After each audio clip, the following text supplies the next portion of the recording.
नमस्कार सर्वांना. श्री स्वामी समर्थ. दिगंबरा दिगंबरा श्रीपाद वल्लभ दिगंबरा. तुमचं सगळ्यांचं आपल्या स्वामी सहित सेवा या चॅनलमध्ये स्वागत आहे. एक विनंती आहे की तुम्हाला जर व्हिडिओ आवडत असतील तर प्लीज लाईक आणि सबस्क्राईब करा.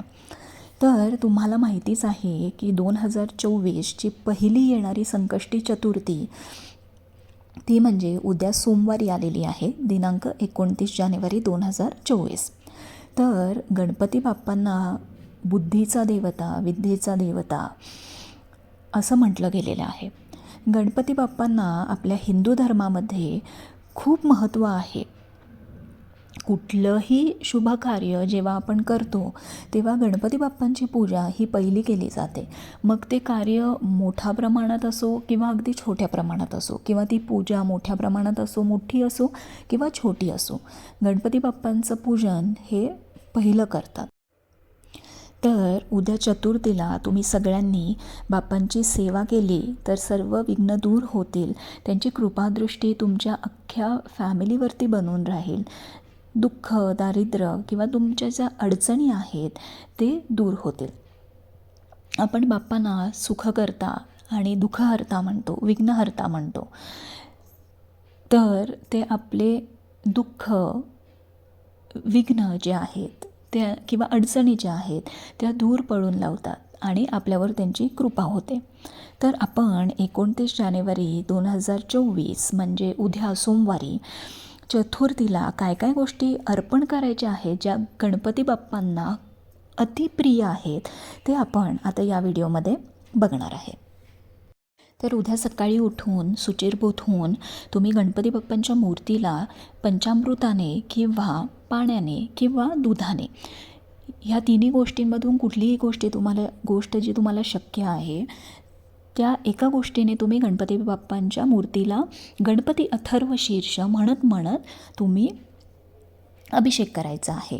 त्यानंतर तुम्ही गणपती स्तोत्र हे 11 खेपा किंवा 16 खेपा किंवा 21 खेपा हे म्हणायचं आहे.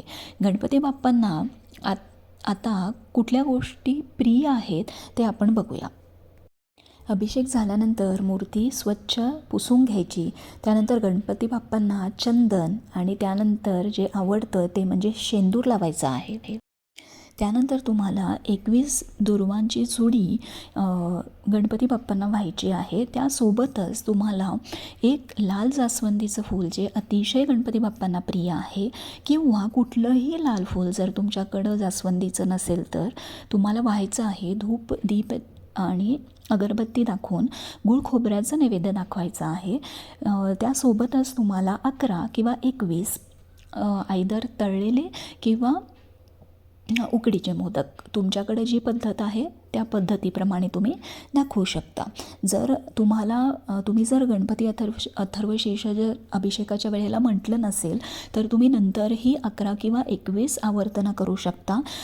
गणपती स्तोत्र म्हणू शकता. ओम गंग गणपते नमः ह्या मंत्राचा जप तुम्ही 108 खेपा करू शकता. रात्री चंद्रोदय झाल्यानंतर तुम्ही कलशामध्ये पाणी आणि त्यात थोडंसं दूध आणि पांढऱ्या अक्षता घालून तुम्ही चंद्राला अर्घ्य द्यायचा. त्यानंतर उदबत्ती दाखवायची, नमस्कार करायचा, ओम सोमाय नमः असं म्हणायचं. चंद्राला पांढऱ्या गोष्टी खूप आवडतात म्हणून नुसतं जलाने अर्घ्य द्यायचं, म्हणजे जलाने अर्घ्य द्यायचं नाही तर त्यामध्ये थोडंसं दूध घालायचं. तर ह्या सर्व बाप्पांच्या ज्या आवडत्या गोष्टी आहे त्या उद्या तुम्ही अर्पण करायला विसरू नका. मनोभावे बाप्पांची सेवा करा, आरती करा, नैवेद्य दाखवा आणि छान चतुर्थी साजरी करा. श्री स्वामी समर्थ.